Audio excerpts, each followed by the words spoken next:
Edouard, tu vas être secrétaire ce soir. Bien, on va commencer. Très bien, bonsoir et bienvenue sur ce conseil municipal du 24 septembre 2021. Bonsoir à ceux qui nous suivent sur Internet et au public présent. Donc il est 19 h, je vais procéder à l'appel nominal des conseillers, donner les différentes procurations. Maëlle Dubosc Paysan. Présente. Alain Clavry. Présent. Mathilde Vatrou. Présent. Édouard Dupouille. Présent. Oriane Ruval. Présent. Michel Villéger. Présent. Céline Hudardelli. Présent. André Jacubiec. Présent. Baudouin Merlet. Présent. Véronique Casavant a donné une procuration à Myriam Langlois. Patrice Biancone. Présent. Myriam Langlois. Présent. Caroline Chabreduc. Présent. Sandrine Montpasse. Elle est absente. Gaëtan Harix qui a donné une procuration à Céline Hudardelli. Paul Gonzalez qui va arriver en retard. Mathieu Parayou. Présent. Jean Belloc m'a donné procuration. Elsa Becker qui arrive en retard. Quentin Benchetri qui a donné procuration à Édouard Dupouille. Henri Arbeil. Lionel Barberis a donné procuration à David, c'est ça? Caroline Escande a donné procuration à Cathy Monteau. Emmanuel Bécheron a donné procuration à Henri Arbeil. Donc Cathy Monteau et David Mainviel. Très bien. Donc il manque juste celle de Lionel, mais on devrait la recevoir. David, on la recevra, ou en tout cas, on fera en sorte de l'avoir. Pour l'instant, on ne l'a pas eu. Je fais passer la feuille d'émargement pour que vous la signiez et vous la redonniez à Eric. Et on va commencer. Je nomme Édouard comme... donc le nombre de conseillers en exercice étant 27 et que le quorum étant atteint, je déclare donc la séance du conseil municipal du 24 septembre 2021 ouverte. Et le secrétaire, Quentin étant absent, ça sera Édouard. Donc bonsoir à tous. Nous vous souhaitons une bonne rentrée et espérons que vos vacances qui sont déjà loin se soient bien passées. Bonsoir à ceux qui nous suivent sur la page Facebook. Et c'est un vrai partage démocratique de pouvoir le faire et de pouvoir retransmettre en direct ce conseil. Nous continuerons d'ailleurs à le faire comme vous pouvez le voir. Et on le fera même si on a du public, ce qui est assez agréable aujourd'hui. Ce qui est fantastique et c'est un bon présage à un retour à la normale, ou en tout cas presque. D'ailleurs, les indices Covid le démontrent. Ce matin, on disait que la situation donc, était assez exceptionnelle, exceptionnellement bonne, mais la stabilité n'était pas encore là sur le territoire. La vigilance reste de mise avec la proximité des vacances de la Toussaint et de l'hiver qui s'approche.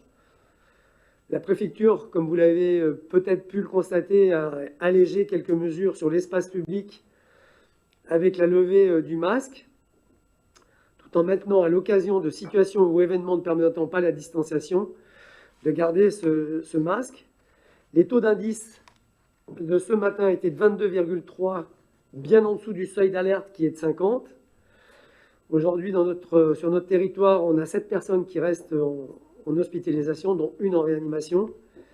Et concernant la vaccination, notre département compte 82%, 81,9 exactement, de personnes ayant reçu au moins une dose et 79,9% ayant reçu 2 doses. Je vais être assez bref car nous avons eu dernièrement une réunion publique lors de laquelle nous avons pu déjà débattre de plein de sujets et répondre à plein de questions. Je voudrais juste redire que la saison que l'on annonçait être chaotique fut quand même relativement maîtrisée, sans accroc important et malgré une météo maussade, nous avons eu peu ou prou la même fréquentation. Globalement, la saison a été bonne Et n'oublions pas que la Covid a perturbé les habitudes, les événements, les consommations des touristes, et néanmoins, nous avons su en tirer profit et tirer notre épingle du jeu.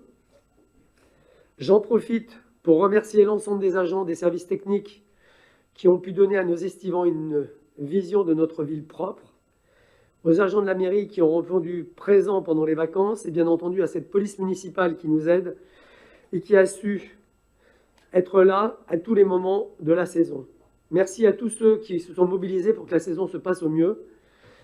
J'en ai fini et on va donc passer au conseil de ce soir et débuter notre ordre du jour, qui va débuter par l'approbation du procès-verbal de la séance du conseil municipal du 9 juillet 2021.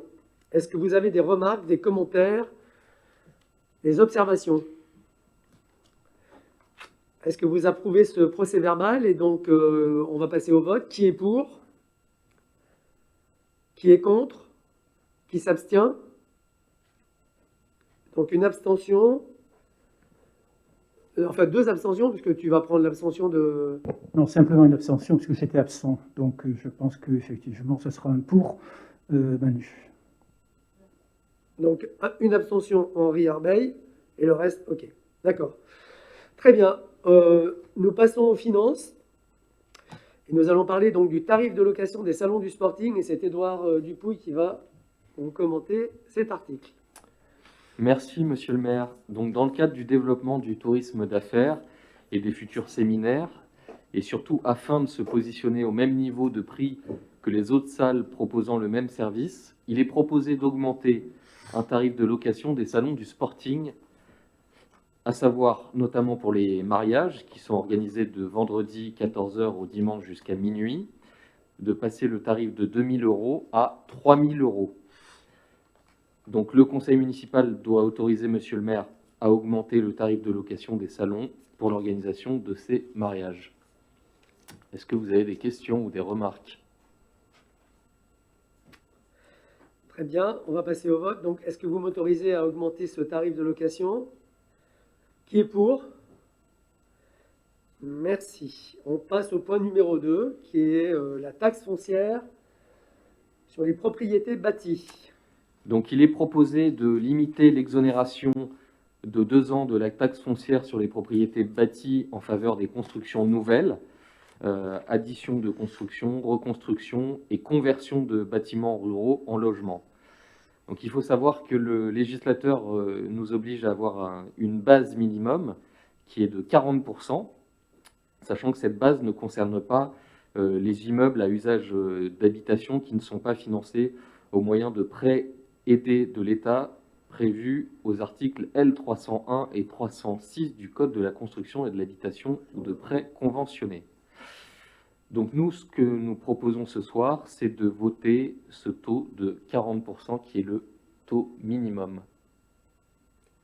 Est-ce qu'il y a des observations? Des commentaires? Et on va passer au vote. Donc qui est pour? Merci. On passe au point numéro 3 qui est l'intercommunalité. Donc c'est la convention entre la communauté de communes Max et notre commune pour la répartition des produits des forfaits du post-stationnement pour les années 2019 et 2020.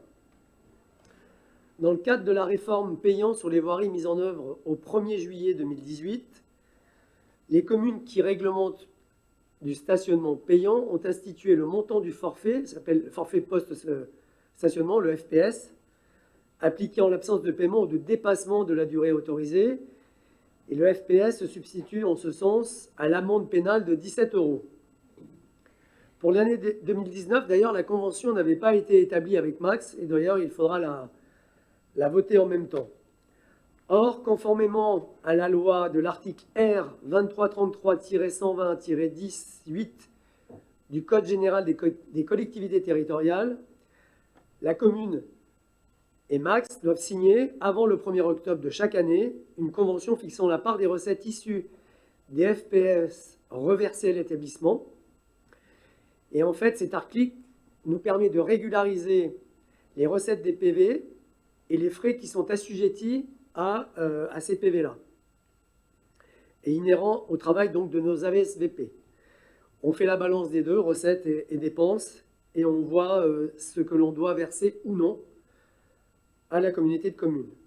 Pour information, et on doit voter cette partie-là qui n'avait pas été faite l'année dernière, pour 2019, les coûts de mise en œuvre s'élevaient à 30 369,23, donc ce sont les coûts fixes de nos agents, et les recettes liées donc aux fameuses amendes n'étaient que de 12 932,50.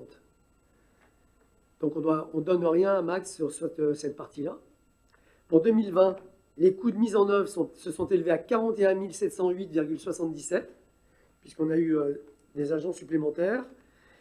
Et des recettes donc, du FPS se sont établies à 36 988,40. Donc là encore, on ne donne rien à Max sur cette partie-là. Ça ne tient pas compte des versements, enfin des paiements que nous avons dans les eurodateurs, qui est complètement à part.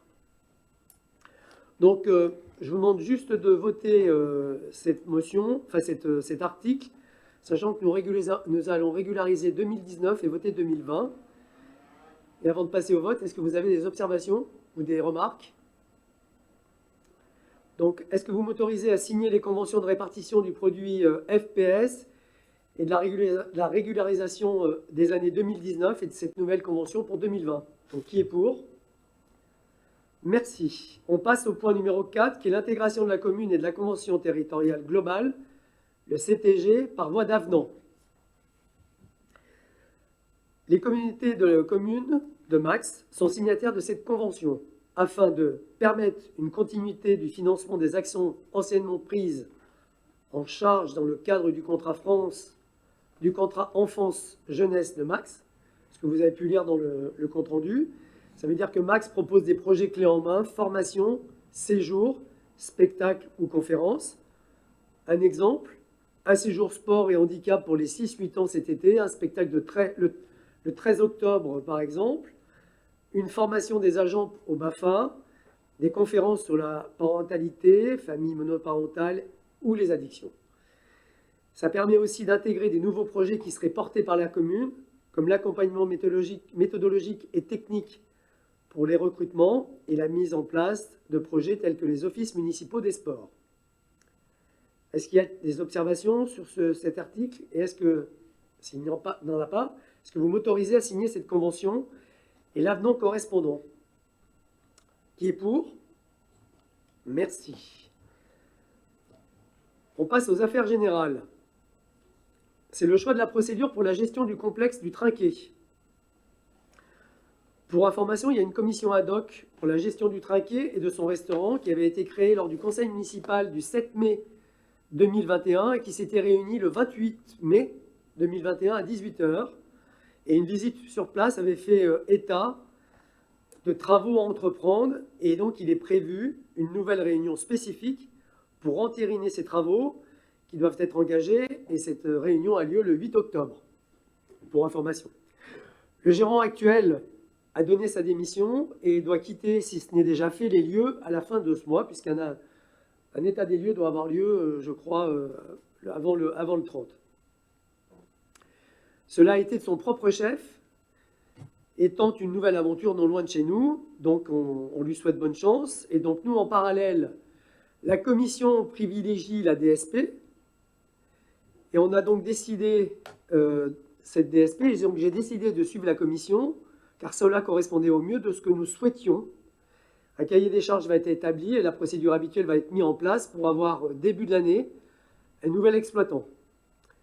Donc le conseil municipal doit, sur la base du rapport de présentation du choix de la procédure, se prononcer sur ce choix et donc entériner le fait que nous souhaitons mettre une DSP sur le Trinquet qui aura donc le restaurant et le fronton, enfin la cancha, à s'occuper. Est-ce qu'il y a des observations? Oui, juste une question. Au mois de juillet et août, j'avais fait la demande par rapport à l'exonération des mois de loyer qui avaient été oubliés pendant la période de Covid pour le Trinquet, sachant qu'une exonération des loyers était prévue pour tous les commerces qui étaient impactés par le Covid. Du coup, ça représente à peu près 9 mois de loyer pour Lilian qui a payé, je crois que c'était 900 ou 1000 euros de loyer tous les mois. Du coup, c'était pour savoir où ça en était, sachant que Pour lui, c'est quand même une somme importante et on avait sollicité au mois de juillet et d'août et il n'y a toujours aucune décision qui a été prise à ce sujet. Alors, je vais te répondre sur ce sujet en 3 points. Premier point, nous, de notre côté, on n'a jamais reçu de demande ou de sollicitation de sa part. Et à ma connaissance, vous n'êtes pas, à ma connaissance, un représentant de la société ou un de ses conseils. Donc, s'ils veulent en faire les demandes, ils en ont tout à fait la possibilité, on la recevra. Ça a été fait au mois d'août. Une demande écrite Il m'a confirmé qu'au mois d'août, Ah non, la demande a été adressée faite. à qui? C'est toi, David qui Non, m'a fait. moi, je l'ai faite aussi. Toi, tu m'as fait une demande. Tu m'as fait une demande. Non, non, En parallèle, on Non. en a discuté la dernière fois. Il a fait aussi une demande par rapport à l'exonération des loyers. pas du tout. Que nous n'avons pas reçu alors. Que je n'ai pas eu, parce que c'est toi qui m'as fait la demande à Oui, 2 oui. reprises. Oui, j'ai Ok, fait le relais je t'ai aussi fait la du réponse message en que disant tu qu'on allait en m'as parler. sollicité. Et comme je savais très bien que tu allais intervenir sur ce sujet-là, je ne t'ai pas répondu et je laissais Edouard répondre. Voilà. Du coup, même Bon. si je ne suis pas le représentant de la société, est-ce que vous en avez parlé? Est-ce que quelque Non. chose a été décidé? Ça, c'est le premier point, j'ai pas reçu de demande. Deuxième On point, oublie. c'est un sujet à traiter de manière globale en fait. C'est pas un sujet qui est lié précisément au trinquet. Le sujet que tu évoques, c'est le sujet des loyers qui dépendent de la mairie et pour lesquels il y a eu une fermeture pendant la période Covid. Donc ça ne concerne pas du tout que le trinquet, ça concerne le sporting, ça peut concerner le restaurant Jean des Sables. Donc c'est un problème beaucoup plus large et qui se chiffre du coup beaucoup plus amplement. On parle de centaines de milliers d'euros sur lesquels la mairie ne peut pas s'asseoir. Ça, c'est le deuxième point.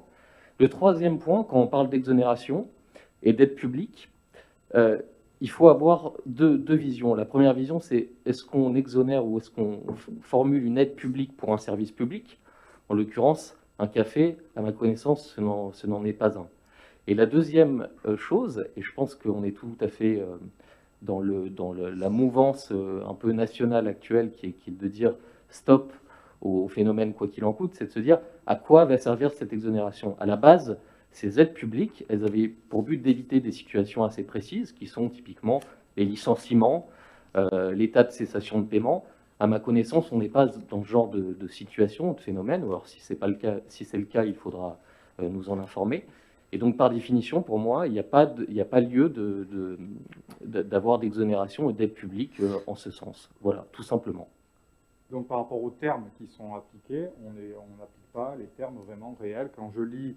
Mais de quel terme parlez-vous? C'était annuler les loyers et redevances pour toutes les entreprises ou commerçants ayant cessé leur activité pendant la période où elles n'étaient pas autorisées. Mais vous faites référence à quel texte? Mais là, c'est le dernier bilan du Conseil du 17 juillet 2020. Oui, en juillet 2020, qu'est-ce qui s'est passé? Nous la avons première voté vague. des exonérations C'est la première vague. sur le premier Il confinement. n'y a pas eu, il n'a eu aucun- Mais libre Si, à si, nous il l'a eu. Le premier dans- confinement non plus. Ah, le si, premier si, confinement, si. Ah si, si. Si. Ah, Le tu premier faisais confinement, référence uniquement au premier confinement. Le premier et le deuxième, ça n'a pas été Pardon. traité de manière globale, Ok. je parle uniquement pour le premier. Ok, sur le premier, ben, ça a été voté. Sachant qu'il pourra n'apparaît faire pas, une... on a parlé des terrasses, on a parlé du Rex. Tout à fait, tout à fait. Le trinquet de sorte n'apparaît pas. Donc moi je parle dans la globalité parce qu'il y a un deuxième Ok. confinement où ça représente en tout 9 Ok. à 10 mois de loyer, mais même sur cette partie-là, sur le il a premier- été oublié. Alors, sachant juste au passage qu'une partie de ces exonérations, pardonne-moi, avait été votée par l'équipe précédente. En fait, on avait volonté le prolongement. J'assume qu'il y a un Alors, oubli il y a là-dedans. peut-être un oubli. C'est pour ça, moi, le à premier, vérifier. Voilà, moi, Ok. le premier, Mais je sur- me sens- sur je me la- sens responsable si- vis-à-vis de cette entreprise et de cette personne, qu'on l'ait oublié, qu'on parle des commerces du centre-ville et qu'on oublie Lilian, qui est aussi le centre-ville de Sorte. Voilà. Non, Bien non, mais sûr. on n'oublie Ok. pas Lilian qui est le centre-ville de Sorte. S'il a été oublié, parce qu'on ne va pas revenir sur la parole qu'on a donnée. Ça, c'est tout à fait Ouais. clair. À partir du moment où ça a été voté, puis on était tous ensemble. Donc, Ouais. on ne va pas revenir là-dessus. Il est très clair que ça. S'il a été oublié dans cette exonération, on ne sait jamais. On va demander à notre service financier que tu connais très bien. On verra ça lundi matin. Mais s'il y a une erreur à ce niveau-là, on lui fera l'exonération. Non, c'est pour ça que je demandais la régularisation, sachant qu'il part maintenant. Pour lui, ça tombe parfaitement d'avoir les loyers remboursés à ce moment-là, pour lui permettre, Si c'est le cas, pour l'aider oui. dans son nouveau départ. Pour, Si c'est le cas, D'accord. oui. Et pardonne-moi, mais je n'avais pas compris dans ta demande qu'il s'agissait des loyers Non, 2020 une demande de mars à spécifique, juin. Et après, j'avais demandé à monsieur le maire sur une demande globale Oui. aussi par Ah, rapport global. au deuxième confinement. Mais là, on où est- ça représentait. Ok. J'avais pas fait le global par rapport au restaurant, à la centrale et tout ça, mais du coup, ça représentait uniquement 9 000 euros de loyer. C'était pas une grosse Donc, on va somme regarder la par rapport partie- aux exonérations la partie des terrasses et antérieure. tout ça. Voilà, par rapport à ce que ça représente pour Sorte, le trinquet, c'est quand même c'est quand même un des poumons de Sorts. Voilà, je trouvais important de participer à ce niveau-là. On va regarder donc ce qui est fait antérieurement à ces dates-là. Si ce n'est pas fait, bien entendu, il sera remboursé. Et par contre, après, pour le reste, c'est la globalité. Dans la prochaine réunion commission finance. Ok. Ok. C'est pour ça que je ne t'ai pas répondu. Hein. C'est pas, Oui, mais j'avais pas de nouvelles. Non, mais comme je savais qu'on allait parler du trinquet et que c'était un sujet sur lequel... donc c'est aussi la raison pour laquelle je ne t'ai pas répondu à ce moment-là. Bien. Est-ce que vous avez d'autres observations? Très bien. On va donc passer au vote sur sur le choix de cette procédure de DSP pour le trinquet et son restaurant. Est-ce que donc vous êtes pour cette procédure pour l'avenir? Qui est pour? Ok, merci. On va passer maintenant au rapport d'activité des délégataires. Donc chaque année, on a nos DSP, donc les délégataires qui viennent nous présenter leur rapport d'activité. On en a eu 4. Je vais laisser la parole pour 2 à Édouard qui va nous parler de Suez pour l'eau et l'assainissement, ainsi que le Sporting Casino. Donc tu peux parler de Suez, s'il te plaît? Oui, alors je vais parler de Suez, mais peut-être donner la parole à Alain sur la partie technique, puisque la réunion avait lieu à, allez, on va dire à 70% sur la partie technique, si tu veux nous en dire un mot. Oui, je vais simplement faire une synthèse très très rapide sur les contrats avec Suez. C'est un contrat d'affermage donc au niveau de l'AEP qui va durer jusqu'en décembre 2024. Il a été établi que nous avons cette année, donc ça c'est l'année 2020, hein, c'est le rapport sur 2020. Il y a eu 5077 clients avec un volume de 753 580 mètres cubes, ce qui fait une augmentation de 3% par rapport à l'année précédente. Le tarif a été augmenté de 1,12%. Au sujet du patrimoine, nous avons donc sur 10 forages qui nous appartiennent, mais il y a uniquement les forages 1 et 2 qui sont restés à l'usage communal, et les forages 9 et 10 qui sont exploités par Suez pour l'arrosage du golfe.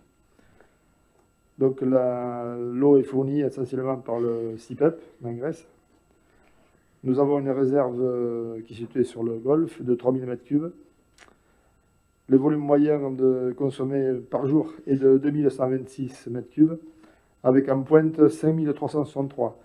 Donc si vous faites un rapport, enfin si vous faites un rapprochement avec la réserve, vous voyez que c'est vraiment un flux tendu, puisque nous avons donc 5360 m3 par jour, et nous avons 3000 m3 de réserve. Donc c'est très tangent. Au niveau localisation, nous avons 93 km de conduite. Et il faut noter que nous avons sur ces 93 km, 31 km d'amincement. Et je vous parle de ça parce que l'amincement, il y a lieu de changer les conduites quand on fait des réparations de route. Donc il y aura des travaux sûrement à faire plus tard. Le rendement des réseaux est de 87%. Ça concerne, si vous voulez, les fuites ou des réparations qu'il y a eu. Au niveau qualité, il y a eu 379 contrôles microbiologiques et physico-chimiques. Tous ont été conformes à 100%. Au niveau assainissement, le contrat d'affermage va durer jusqu'en 2028, décembre 2028. Il y a 4385 clients qui sont raccordés à l'assainissement public, avec un volume de 468 000 m3. Il y a une augmentation de tarif sur la base de 120 m3 de 2,4%. Au niveau canalisation, nous avons 76 km de conduite, et donc toujours 24 km d'amincement. Et pour transiter tous ces effluents, nous avons 40 postes de relèvement. Et donc les effluents partent vers la station d'épuration de Cavoton, qu'il va falloir remplacer un jour dans les années qui viennent. Voilà, j'ai fait la synthèse. Et donc pour ajouter juste un point sur la partie plus financière et sur le coût de l'eau, puisqu'on a bien conscience que le coût de l'eau dans notre commune est quand même bien supérieur aux communes voisines et même aux communes globalement des Landes. On travaille et on discute, et j'en profite pour les remercier avec l'association, la SPSH, sur ce sujet depuis plusieurs semaines, voire plusieurs mois. Et on va continuer les échanges, puisque le but, in fine, ça va être de, pas remettre en cause, mais renégocier ces contrats qui arriveront à terme, dont le premier, je crois, en 2024. et de les renégocier de la meilleure des façons. Donc les échanges vont se poursuivre et on va œuvrer en ce sens. Voilà. Est-ce qu'il y a des questions sur Suez? Bon, je vais enchaîner sur le Sporting Casino. Donc on a eu le plaisir de recevoir le 24 août Jean-Claude Dagobert, directeur général donc, des deux casinos de Cabreton et Sortes-Segor Sporting Casino pour ce qui nous concerne, Véronique Pimard qui est la directrice générale déléguée du Sporting Casino, qui sont venus donc nous présenter leur rapport. Pour rappel, donc c'est un contrat qui a été établi pour une durée de 10 ans, qui va arriver à échéance au 30 octobre 2023. Donc comme vous pouvez vous en douter, le bilan est largement impacté du fait de la crise sanitaire. Donc pour rappel, l'établissement a été fermé du 15 mars 2020 au 4 juin 2020, puis de nouveau au 29 octobre 2020. Je précise juste que le rapport qui nous concerne l'exercice clos du 1er novembre 2019 au 31 octobre 2020. Ils sont en exercice décalé. Quelques données financières et d'analyse des comptes. Le chiffre d'affaires s'élève à 1,2 million contre 1,7 million, donc il en recule de 32% par rapport à l'exercice précédent. L'impact de la crise sanitaire a engendré donc une baisse de fréquentation de l'ordre de 33%, ce qui représente plus de 14 000 entrées au casino. Les charges, quant à elles, s'élèvent à 1,2 million contre 1,9 million. Donc le résultat net comptable pour l'exercice, il s'élève à 127 000 euros contre 100 000 euros. Il est en progression de 26%. Et là, ça fait référence à ce que je racontais auparavant sur les aides publiques, puisqu'on se rend compte quand même que le montant total de l'indemnité d'activité partielle par le gouvernement s'est établi à 121 000 euros. Le montant des aides et exonérations URSSAF à 27 000 euros. Bon, in fine, on voit bien que le résultat, il est constitué uniquement d'aides. Et que la progression de cette société en termes de résultats, elle est complètement faussée. Ce ne sont que des aides. Voilà. Un point sur lequel on a attiré l'attention de Madame Pimard, au-delà des points que j'avais précédemment évoqués, si vous vous en souvenez, l'année dernière, sur la piscine, sur le restaurant et sur les projets qui sont toujours d'actualité et que je réitère. Un nouveau point qui concerne plus la gestion de la piscine, plus précisément l'apprentissage de la natation, qui pour nous est une mission de service public, mission qui malheureusement n'a pas été réalisée cet été, puisque cet été, aucun cours de natation n'a été dispensé au Sporting Casino. Alors c'est une situation pour nous qui n'est pas acceptable, tout simplement, et on lui a signifié. Cette situation, elle s'explique par des difficultés de recrutement. C'est qu'ils n'ont pas été en mesure de recruter un maître nageur sauveteur qui peut dispenser de ces cours. En l'occurrence, la personne qui a été recrutée ne peut que se contenter de surveiller la baignade, mais pas d'enseigner, ce qui pour nous est assez essentiel. Donc on s'est mis d'accord, déjà on a rappelé le fait que c'était une nécessité, et on s'est mis d'accord pour l'été prochain, si jamais on se retrouvait dans une situation pareille en début d'été. Premièrement, qu'on soit alerté, prévenu en temps et en heure, et en l'occurrence, on essaiera de pallier, nous, mairie, à ce recrutement pour que cette situation ne se reproduise plus et qu'on puisse avoir de nouveau des cours de natation au Sporting. Je pense que c'est vraiment nécessaire. Voilà. Est-ce que vous avez des questions? Est-ce que par rapport à ça, du coup, même s'il y a une DSP, on a possibilité de faire une convention, par exemple, avec le sauvetage côtier, au même titre pour pouvoir effectuer les cours? Ou il faut d'abord retirer la piscine de la DSP pour pouvoir effectuer un partenariat avec le sauvetage côtier? Alors, en fait, la question est très intéressante. C'est au même titre que le restaurant. La discussion s'est engagée depuis 1 an et demi par rapport à ça, puisque la rénovation du Sporting fait état d'une rénovation aussi de la piscine, avec ses vestiaires, la volonté de faire un spa, enfin quelque chose qui puisse être un lieu de vie. Et on pense, et Madame Pimard elle-même, en tout cas les dirigeants du casino, savent qu'ils ne sont pas des professionnels de ce domaine-là, ce sont des casinotiers, donc ce n'est pas leur métier premier. Au même titre que le restaurant n'est pas leur métier premier, sauf que la loi nous oblige de leur donner la restauration, puisque quand vous êtes casinotier, vous êtes obligé de proposer du repas. Alors certes, on ne vous demande pas de faire une étoile ou autre, mais vous devez proposer quelque chose. Ce qu'elle fait, puisque pour tenir le casino, il faut proposer à ses clients ce genre de choses. Donc à l'avenir, il est question réellement de trouver une solution pour que la partie piscine puisse être donc dégagée de cette DSP et qu'on puisse la donner à des gens qui seront susceptibles de pouvoir gérer la piscine, le spa et le club sportif, puisqu'en fait, l'idée principale, c'est d'arriver à créer un club sportif qui puisse être ouvert à tout le monde, et principalement aussi aux enfants, pour éviter qu'ils aillent trop loin, perdre 45 minutes dans le bus, aller-retour, pour nager une demi-heure dans une piscine un peu plus loin de chez nous. Donc voilà. Donc oui, ça, c'est quelque chose qui est envisageable, c'est quelque chose qui sera en tout cas mis en place pour que éventuellement une association puisse le prendre si elle a les qualités nécessaires pour gérer en même temps le spa et faire le reste, pourquoi pas, bien entendu. En tout cas, la volonté, c'est ça. Et il nous semble normal, et je pense que tout le monde est d'accord, que les gens qui font ce métier-là ne sont pas des spécialistes ni de la piscine ni du restaurant.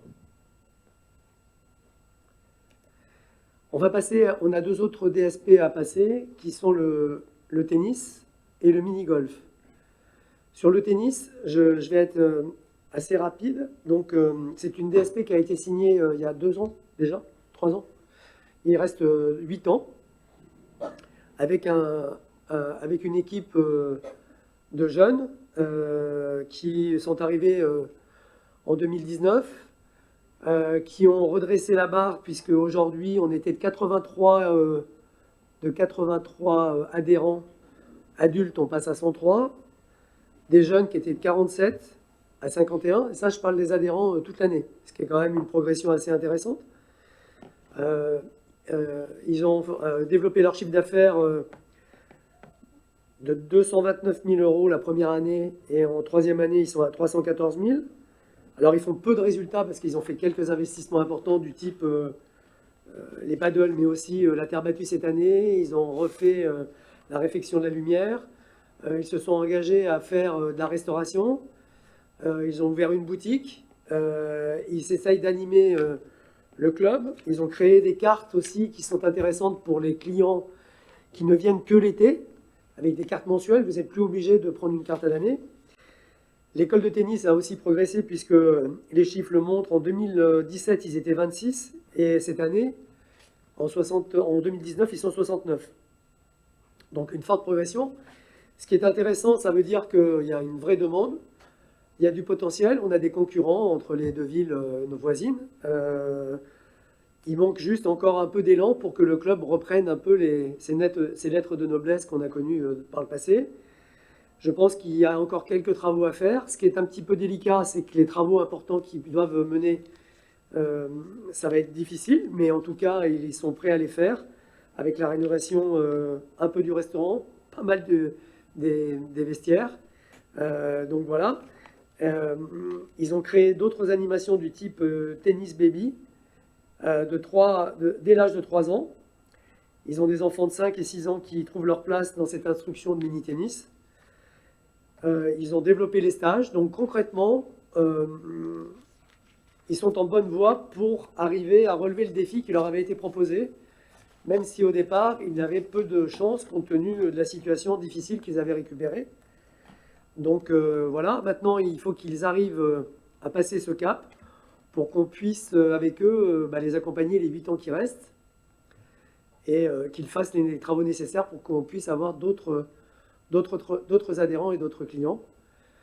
Je pense que les tournois de paddle qui sont en train de mettre ici et là, ou les tournois de tennis, vont permettre en tout cas d'avoir des clients nouveaux. La clientèle paddle est de la nouvelle clientèle intéressante puisque c'est cette ancienne clientèle que l'on avait dans les clubs de tennis auparavant qui restait boire une bière, et bien là c'est le cas. Les gens qui jouent au paddle, ce sont des gens qui restent et qui font vivre les clubs.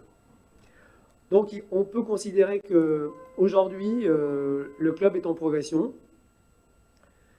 Il a des accords de loyer qui peuvent encore leur permettre de faire des investissements. Il faut juste augurer que la saison prochaine, en tout cas de cette année et la saison prochaine, se passe au mieux.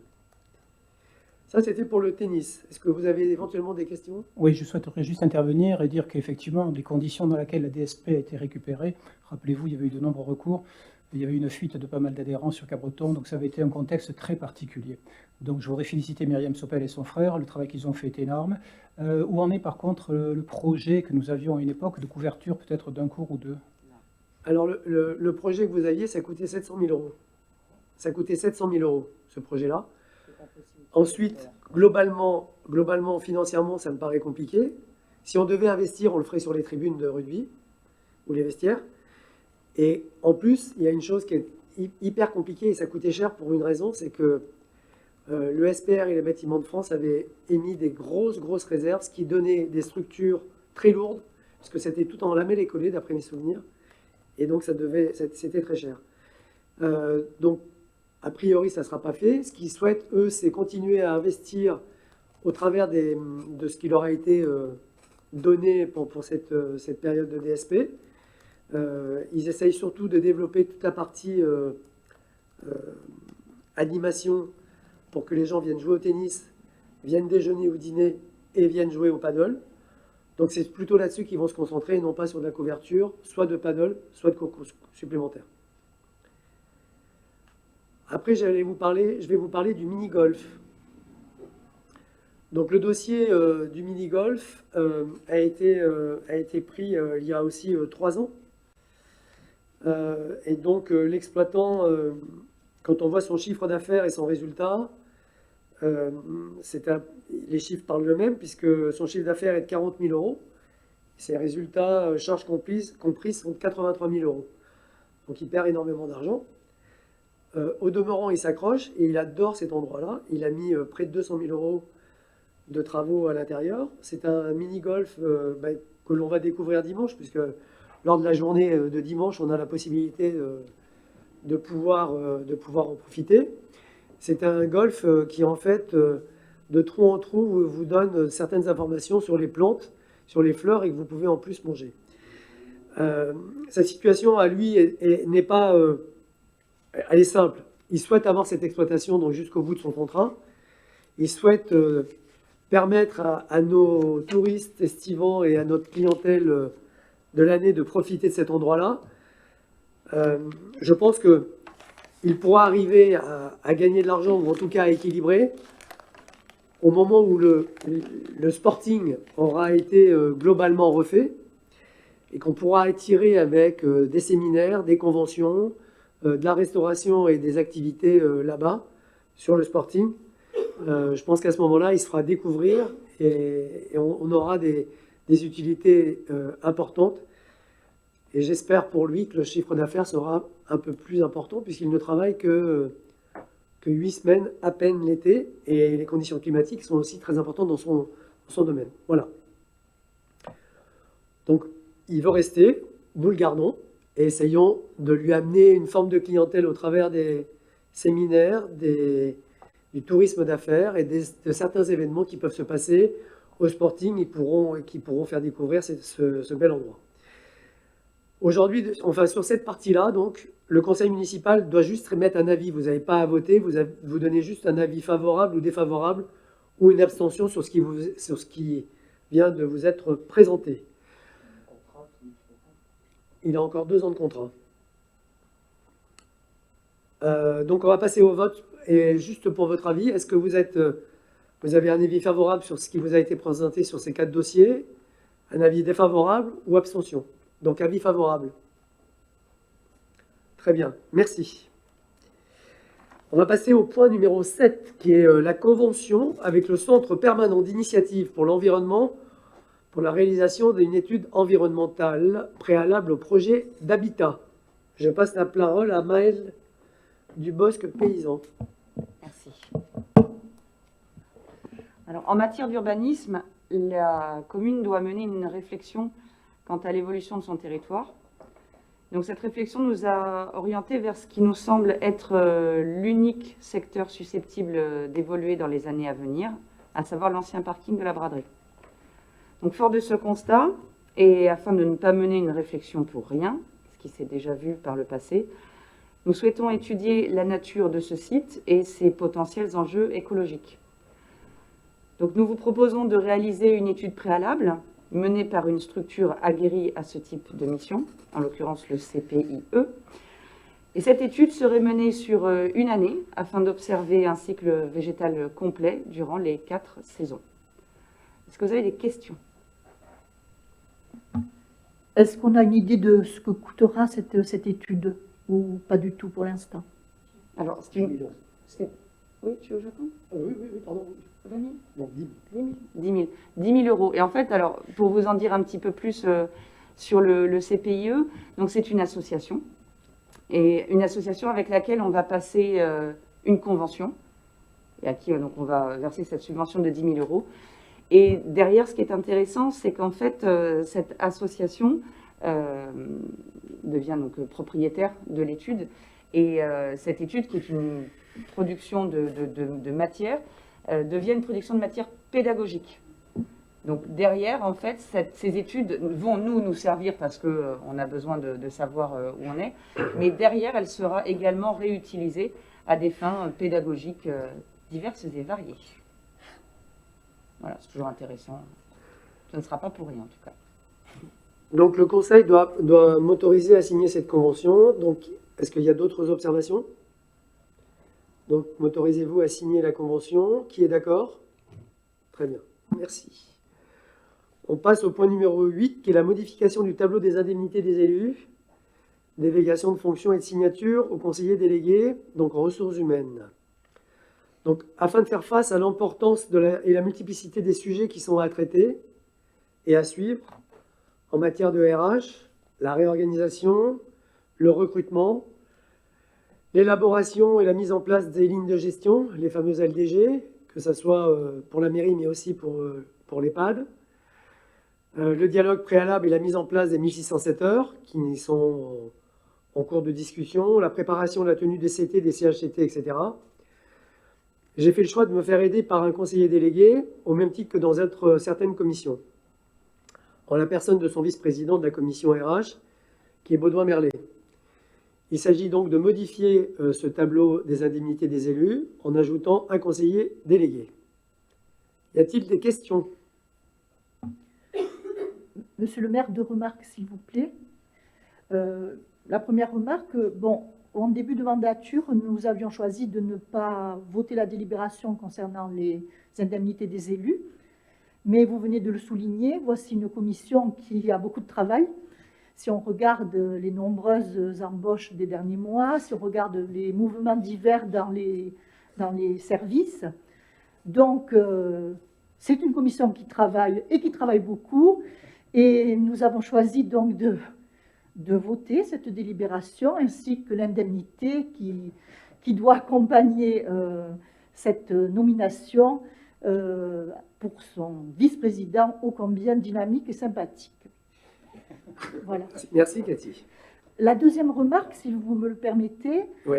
dans la mesure où il y a une nouvelle indemnité, est-ce qu'on a une idée du plafond de l'enveloppe consacrée aux indemnités des élus? C'est une enveloppe qui n'est pas extensible à l'infini. Non. Donc, est-ce qu'on est proche du sommet? Est-ce qu'on a encore des marges de manœuvre si c'est nécessaire? On a énormément de marge de manœuvre. Énormément? Ah oui, parce qu'on n'avait pas augmenté Oui. les indemnités. On était resté sur le même trend que ce que vous aviez auparavant. Donc, il y a juste une indemnité supplémentaire de 294 € brut qui vient gonfler ça. Donc, Oui, voilà. d'accord. Simplement, je me disais, est-ce que s'il y a d'autres Non. besoins, voilà. on peut, mais non. Non, D'accord. on a encore de la marge. Merci, monsieur le maire. Quel dommage pour le travail de Baudouin quand même, puisqu'on a effectivement encore de réserve de ne pas l'avoir mis adjoint effectivement aux affaires sociales, puisque nous sommes une des seules communes à ne pas avoir d'adjoint aux affaires sanitaires et sociales. Quel dommage. Baudouin le méritait. Bah, au prochain mandat.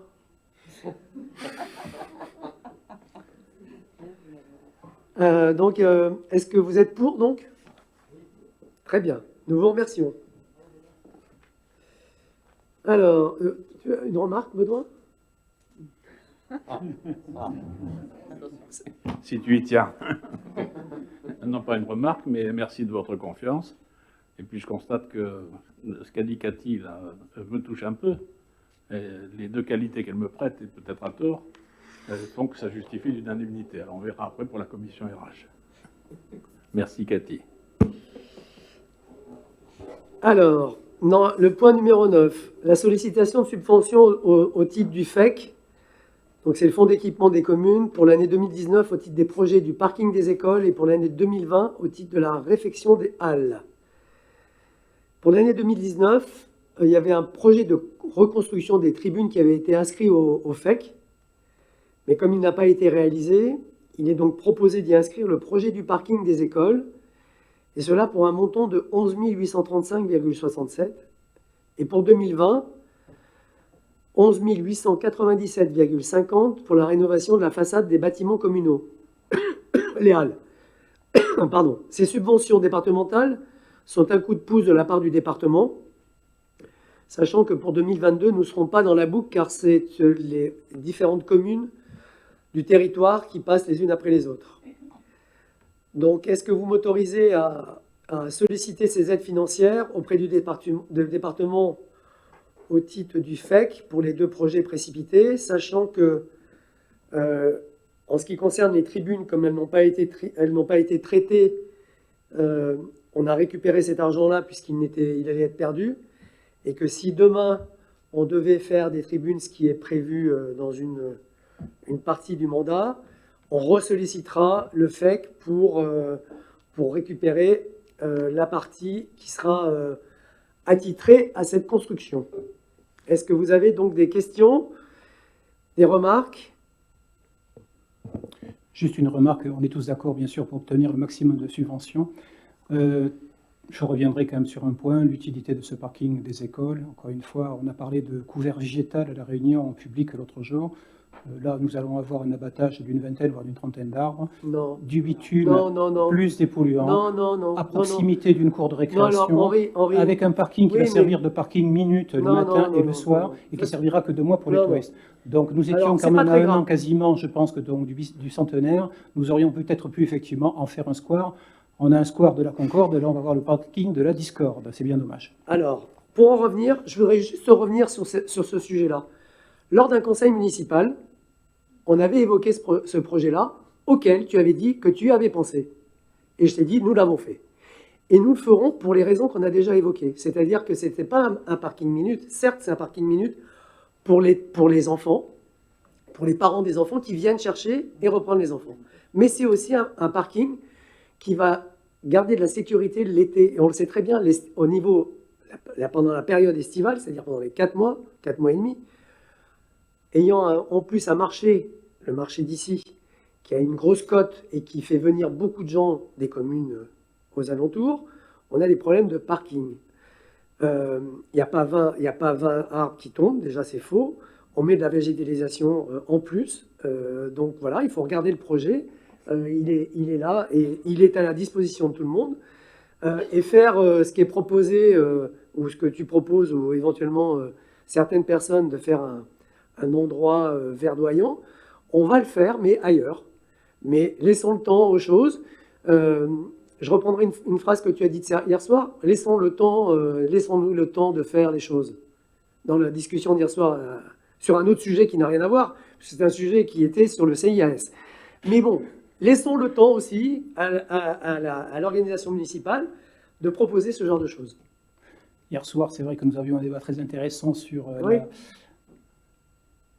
la recherche d'une autonomie majeure, et vous avez remarqué d'ailleurs que nous avons obtenu, et c'est un bon point, pour la première fois, effectivement, Max permet, alors je n'aime pas le terme de démutualiser, parce que ça c'était une annonce qui était effectivement un peu ridicule et qui était mal perçue par le personnel, nous demandions tout simplement, pour gagner, tu l'as compris, en réactivité, en dynamisme et surtout en intervention au niveau des gens du voyage et des services d'aide à domicile, d'avoir plus d'autonomie. Nous avons donc un nouveau directeur. Ces 2 chefs, effectivement, de service vont nous ouvrir. Et tu as vu que les débats ont été chauds. Oui. 19 abstentions, 35 pour. 20. Le point est passé. Et encore une fois, c'est une bonne chose de pouvoir se dire que nous avons donc ce CIAS avec 180 employés, plus de 5 millions de budget. Nous récupérons une autonomie, ce qui n'a jamais été vu depuis que ce temps. Donc ça laisse la porte ouverte peut-être pour d'autres débats dans les mois à venir. Donc, tu vois que j'ai ouvert une porte et là nous avons été très rapides parce qu'on m'a même reproché, on nous a reproché au vice-président Pierre Lafitte d'aller trop vite effectivement dans la discussion. mais ça a été voté, bien voté. On Je va- pense on que va pas- maintenant, le temps de la pédagogie, le temps de la communication et information va se faire. Et comme je le dis, nous serons jugés dans 3 mois, dans 6 mois, dans 9 mois. Donc prenons le temps, dans 12 mois, nous ferons voilà. le point. Voilà. Donc ce que tu prônes à la Max, on va pouvoir le prôner ici, et je pense que c'est à peu près la même chose. Donc laissons le temps aux choses. Voilà. On va pas refaire le débat d'hier soir, Henri. C'est toi qui en parle.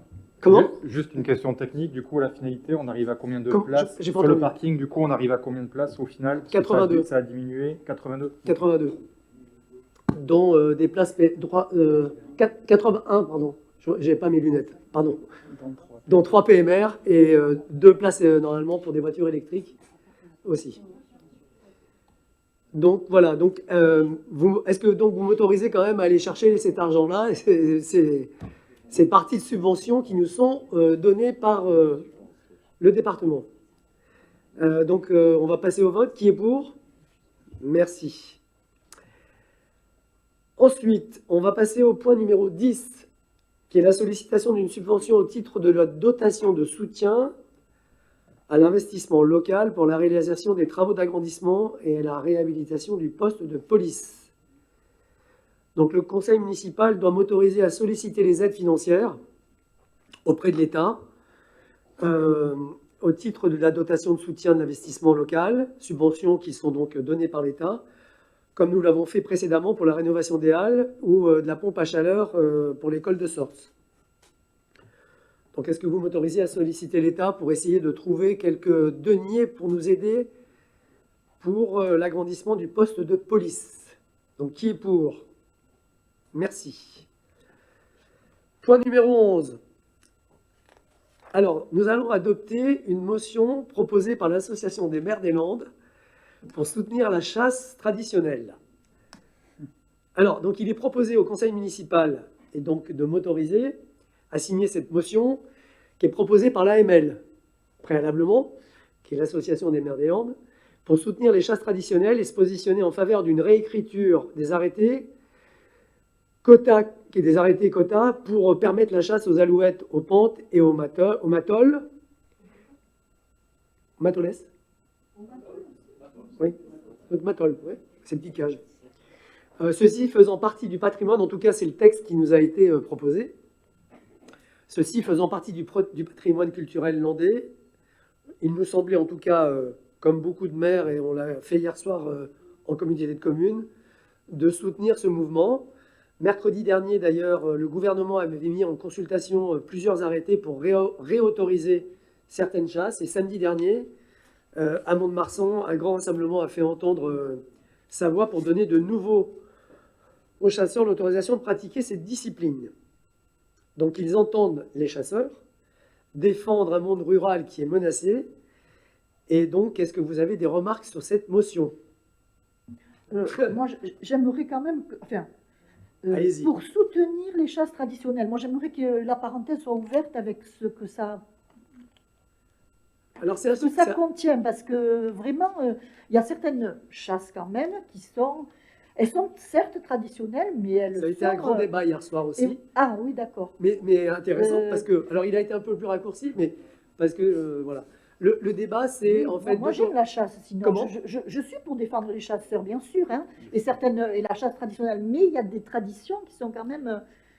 Alors c'était plus axé, Cruel, on va axé dire. sur la chasse à l'alouette au départ, puisque Oui, c'est d'accord. ça qui a été proposé dans l'arrêté, et c'est sur ce sujet-là qu'avaient été focalisés les problèmes et la fameuse manifestation de samedi. Ensuite, ce qui a été dit, c'est que la chasse en elle-même est aussi une forme de régulation de la... Mais tout à Voilà. fait, oui, mais c'est tout Et à donc fait. C'est pour ça. non, mais c'est un argument Non, mais qui c'est ça est aussi... voilà. Ouais. Donc en fait, globalement, après, ce n'est qu'une motion. Cette motion-là, les mairies, les EPCI, les envoient aux personnes intéressées, c'est-à-dire au préfet, qui va faire reprendre l'ensemble de ces motions et redonner ça au gouvernement et qui prendra les décisions qui s'imposent. Oui. Parce qu'il n'y a, Elsa pas de surpopulation pour ces animaux-là dont tu as cité. Autant des fois on chasse le sanglier parce qu'il y a trop, Oui. il y en a Faudra trop et des ça autorisations régule. pour les sangliers, oui. Mais là ici, il n'y a pas de besoin de régulation pour ces animaux-là. C'est plus de la tradition, et c'est vrai que là, alors, Si, bien sûr. la chasse à l'alouette représente... Si, si, il y a une surpopulation de sangliers, oui. juste- Non, mais je parle pas de sanglier, je parle justement, là c'est que des oiseaux, c'est l'alouette. Et... L'alouette, c'est un tout petit pourcentage, en fait. Le- La chasse en elle-même représente un tout petit pourcentage sur l'ensemble de la population Donc des là, il n'y a alouettes. pas d'intérêt en Après, tout cas, voilà, écologique. c'est une motion, vous pouvez aussi ne pas la voter. Donc voilà, c'est un sujet qui est assez ouvert. Moi, je pense que c'est soutenir la ruralité et voilà, Et et c'est- tout ce qui va avec. mais d'ailleurs, dans simplement, le... Voilà, parce que, oui, ça manque de précision et du coup, qu'est-ce qu'il y a derrière? Alors, on est d'accord, nos élus nous demandent souvent d'avoir effectivement en conseil municipal des débats de ce genre. J'ai le souvenir d'une motion il y a 2 ans ou 3 ans qui avait été menée par le sénateur actuel qui nous demandait de se positionner sur la privatisation des aéroports de Paris. Imaginez si nous, ici à Hossegor, nous sommes tenus à répondre sur une motion. Donc on avait refusé de participer. Donc c'est vrai qu'on crée un débat, tant mieux, c'est intéressant, mais nous demander de voter, encore une fois, on est tous pour la défense effectivement de la chasse quand elle est faite dans les règles de l'art. Nous avons des nuisibles, les ACA font partie des associations qui sont très importantes et que l'on subventionne, donc je pense qu'elles feront un tri, une régulation, comme tu l'as très bien dit. Maintenant, le reste, c'est un débat très personnel, et c'est vrai que hier soir, nous avons été tous unanimes à voter. Ouais. Franchement, je pense qu'il y a pas mal de personnes, et j'en fais partie, qui seraient abstenues. Mais je ne voulais pas être monté du doigt, donc je continue à dire que la chasse reste un objet de régulation, et que notre ACA et nos chasseurs, il faut les défendre. Voilà. Oui. Le reste du débat, vous savez ce qu'on en pense. Hein. Pardon. Si je peux Oui, dire un mot. allez-y. Comme tu évoquais un sénateur, on peut avoir un soutien très fort pour la chasse avec le président du Sénat, pour autant qu'on puisse se le mettre dans la poche, si je puis dire. Maintenant que tu as des nouvelles fonctions, à toi de jouer. Bien. On va passer juste, est-ce que donc vous m'autorisez à signer cette signature? Donc qui est pour? Oui, Qui est contre? oui. Ok. Non, mais je comprends, moi, je comprends. Et qui s'abstient? Ok, parfait. Ouais, mais-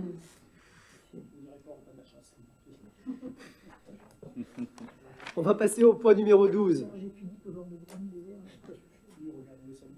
Mise en œuvre d'astreintes en matière d'infraction d'urbanisme. Maëlle Dubosc, paysan. Merci. Alors, le non-respect des règles d'urbanisme demeure encore et toujours un problème pour les communes. Alors, pour vous expliquer un petit peu comment ça se passe en matière d'infraction à l'urbanisme, la procédure habituelle requise, c'est la constatation de l'infraction par un agent assermenté qui va dresser un procès-verbal et le transmettre au procureur. Je vous fais la version très simple. Or, il est évident que sur ce type de dossier, et on le comprend parfaitement, ce n'est pas la priorité d'un procureur. Et ça, c'est un constat qui a été fait par les maires depuis des années. Parce que, contrairement aux préfets qui, eux, disposent d'un pouvoir de sanction administrative au niveau environnemental, l'équivalent n'existait pas pour le maire au titre de la police de l'urbanisme. En 2019, donc fort de ce constat, en 2019, la loi Engagement et Proximité a comblé cette lacune en renforçant les pouvoirs de police du maire en matière d'urbanisme. Donc concrètement... Ah pardon, excusez-moi. Donc concrètement, actuellement, après avoir suivi la procédure habituelle avec l'envoi au procureur du procès-verbal, le maire peut désormais mettre en demeure le contrevenant. Donc cette mise en demeure va exiger donc, encore et toujours de procéder à une mise en conformité dans un délai maximal de 1 an. Et par ailleurs, la mise en demeure peut être assortie d'une astreinte de 500 € par jour de retard, avec un montant plafonné à 25 000 €. Alors il est évident que ce dispositif ne doit être utilisé que pour des infractions bien spécifiques, mais il est là pour rappeler la nécessité, encore et toujours, de respecter les règles en vigueur. Est-ce que vous avez des questions? Bien. Ne vous battez pas. Non, ok. Donc, qui est pour cette mise en place de cette procédure? Très bien, merci.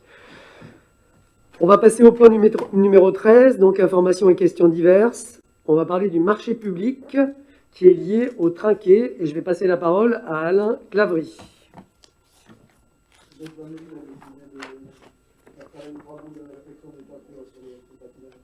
Mets ton micro, s'il te plaît. Donc la mairie a décidé d'effectuer des travaux de réfection de toiture sur le bâtiment du Trinquet, en particulier sur le bâtiment nord et le bâtiment et la toiture au-dessus de la brasserie, qui présentait des fuites. Donc il y a lieu de refaire intégralement la toiture. Il a été procédé donc à un appel d'offres et une entreprise a été choisie. C'est l'entreprise eToys d'Espelette qui a remporté l'appel d'offres avec un montant de 80 000 euros hors taxe. Voilà. Donc le maire il s'agit que le maire nous décidions d'adopter cette entreprise pour les travaux à venir, qui vont arriver d'ici quelques semaines. Très bien. Ensuite, on va passer au choix de l'entreprise pour la fourniture d'illumination de Noël. Donc ça devait être Gaëtan Harix, mais elle n'est pas là. Donc je vais prendre sa place. On souhaitait donc harmoniser et renouveler les décorations de Noël. On en avait parlé au conseil municipal du 7 mai. On a donc lancé une consultation par rapport à notre besoin, notre envie de changer. Et comme le marché a été donc au-dessus d'un certain chiffre, on est donc passé par les règles, les accords cadres qui sont obligatoires. On a retenu la société Blacher Illumination, d'ailleurs, qui avait travaillé avec nous dans le passé, qui est apte et pour un contrat de 3 ans. Ce sont des structures différentes, ce sont des choses différentes que vous allez pouvoir découvrir lors des animations de Noël. Donc on a fait 2 marchés, un marché à l'achat et un marché en location. Sur les grosses structures que l'on loue, on en a pour 28 717 euros. Donc c'est des locations sur 3 ans qui sont en 3D. Et sur l'achat, on en a pour 24 982 euros qui sont des spots, des lumières, qui vont être répartis sur l'ensemble de la ville de Sorts-au-Segor, sur les écoles, l'ancienne mairie, et tout ça avec du LED. Nous avons aussi d'ailleurs eu lundi dernier, une première réunion d'organisation des fêtes de Noël, et ça avance, et les sujets ont été mis sur la table, y compris les illuminations. Et donc on a un nouveau rendez-vous pour finaliser une première partie prochainement. Ensuite, on va passer au contrat de location d'une balayeuse avec la centrale d'achat UGAV. Le service technique donc avait besoin d'une balayeuse pour donner la propreté, pour faire de la propreté en ville en fonction de ce que l'on souhaitait, de ce que l'on leur avait demandé. C'était indispensable.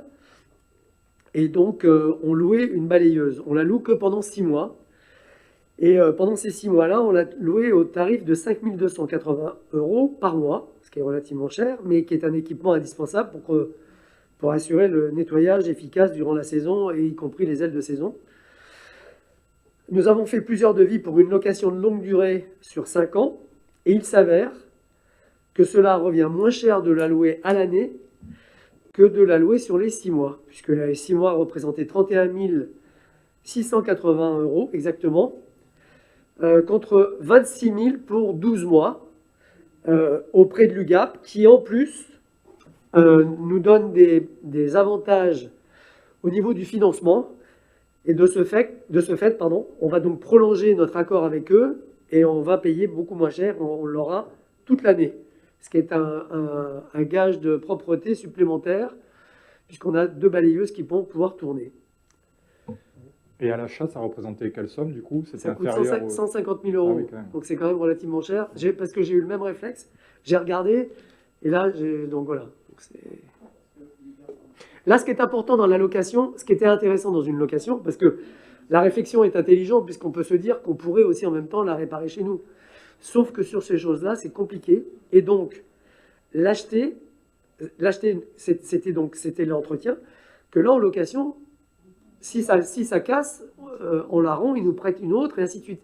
C'était la raison pour laquelle on avait pris cette décision-là. En tout cas, le responsable des services techniques et celui qui s'occupe de l'environnement, tous les deux ont fait cette approche qui me paraît intelligente et qui nous permet, en tout cas pendant ces 5 ans, d'avoir une machine qui marche, qui est neuve et qui puisse travailler. Voilà.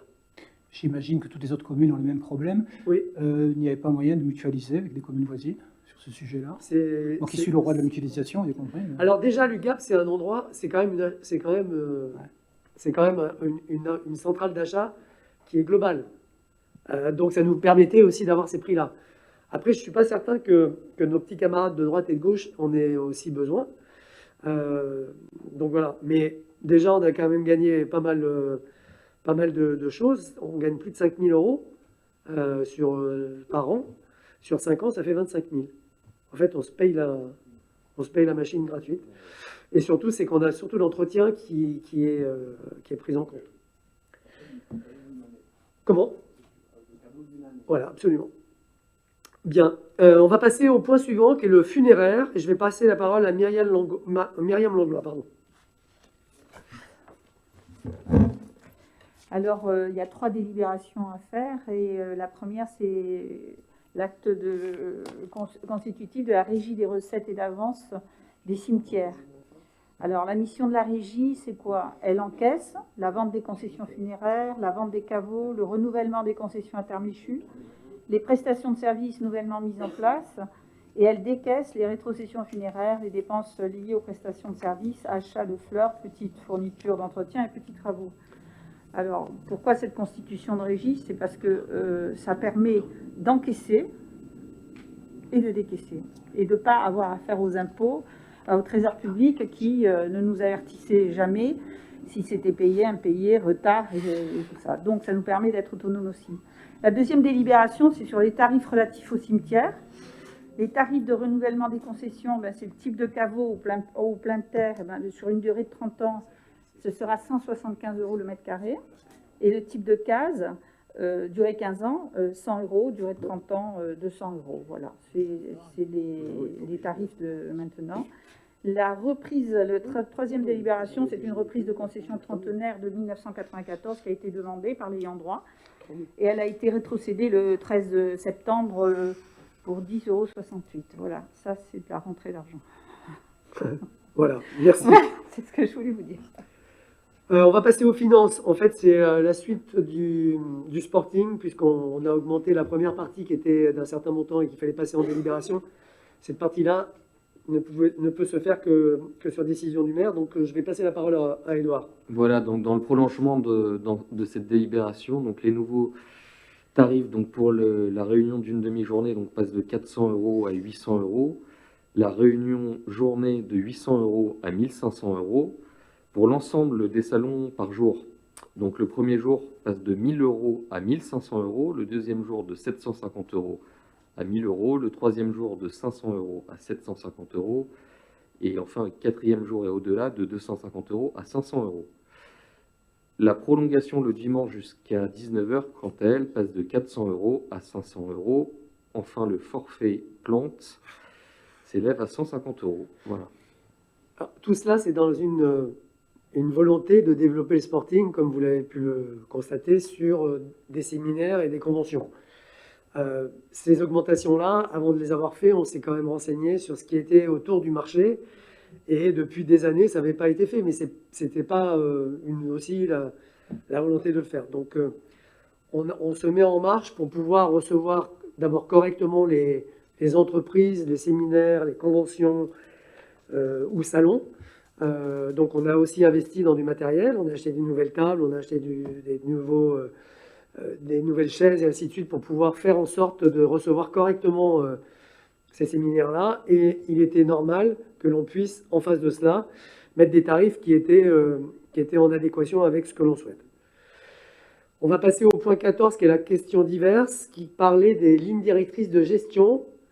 Et je souhaite passer la parole à Baudouin Merlet. Merci, monsieur le maire. Je vais approcher très rapidement ce sujet sous un angle spécifique. Je ne vais rien apprendre à personne, mais nous avons encore pu constater à l'occasion de la dernière réunion publique que les résidents, ou une partie des résidents, et notamment les résidents en résidence secondaire, et parfois les touristes, ont un regard peut-être justifié, mais assez critique, parfois un peu plus modéré, et plus rarement positif sur la gestion de la ville. Ça fait partie de la vie courante. Mais ceci m'a conforté dans l'idée qu'il faut avoir à l'esprit que ces critiques qui sont portées, elles ne sont pas portées exclusivement à l'égard du conseil municipal, mais elles transpirent au-delà du conseil municipal, à l'intérieur de l'entreprise, et je dis bien volontairement l'entreprise, qui est à la disposition de la mairie et au service des résidents. Cette entreprise, elle est quand même constituée, et c'est une grosse PME, puisque la définition d'une PME en termes d'effectifs, c'est minimum 50. C'est une grosse PME parce que ça peut monter jusqu'à 170, 180 personnes en période de pointe. Bon. Et c'est pour ça que j'emploie volontairement ce terme d'entreprise, même s'il s'agit d'une entreprise publique. Et donc, cette entreprise, elle est naturellement constituée de ressources humaines qui sont sous la gestion du directeur général des services.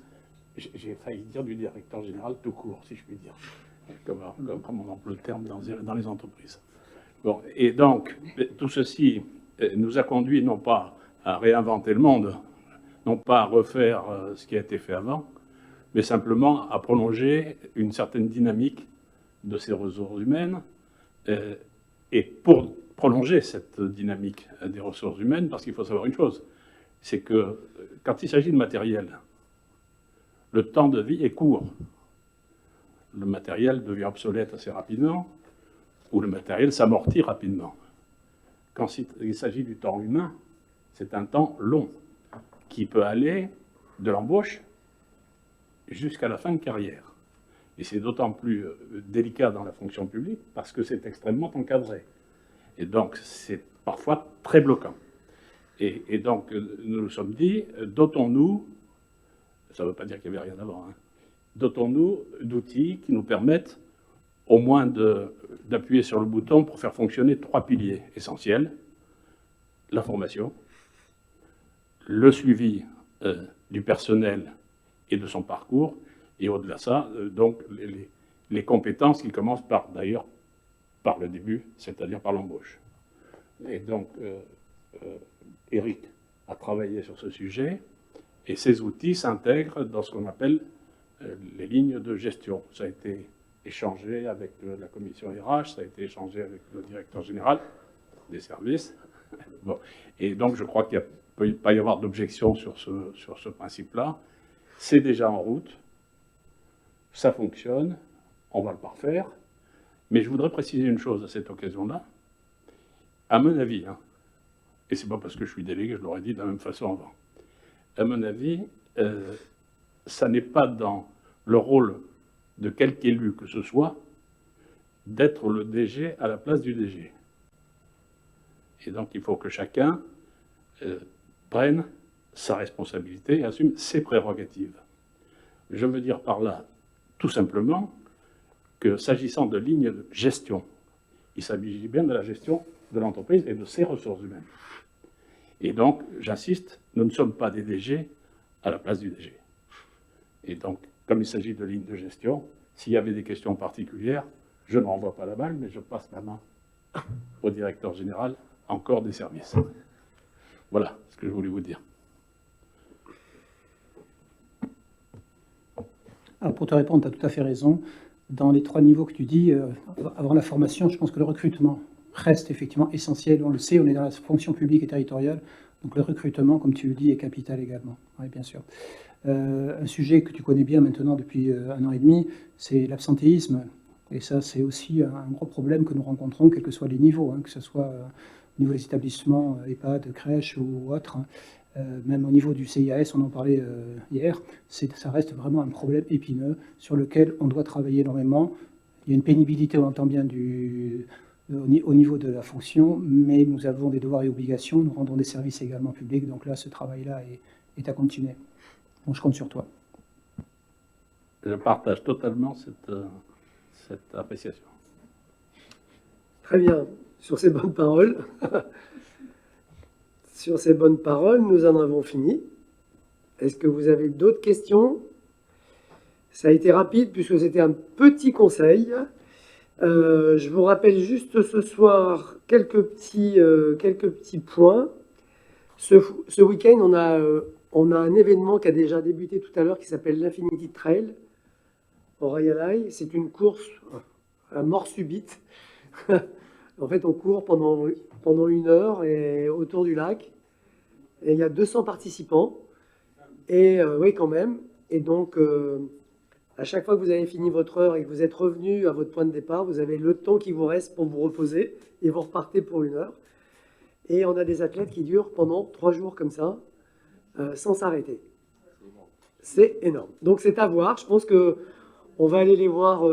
Moi, j'ai pas eu le temps aujourd'hui, mais en tout cas, je vais aller les voir demain matin. Donc voilà. Demain matin, pour votre information, vous avez la finale de la Pala qui est au fronton du Sporting. Vous avez aussi un rendez-vous à ne pas manquer qui est l'exposition d'Ir Océan de Eddie de Azevedo, qui est au Sporting à compter du 22 octobre jusqu'au 14. Vous en avez une annonce d'ailleurs en bas à la mairie. Et puis, vous savez que nous avons initié une journée mairie pour tous les membres du conseil municipal, pour tous les agents de tous les services, dimanche. Je compte sur votre présence pour ceux qui peuvent venir au Sporting à partir de 11h30 sur une après-midi, déjeuner et profiter d'un moment ensemble.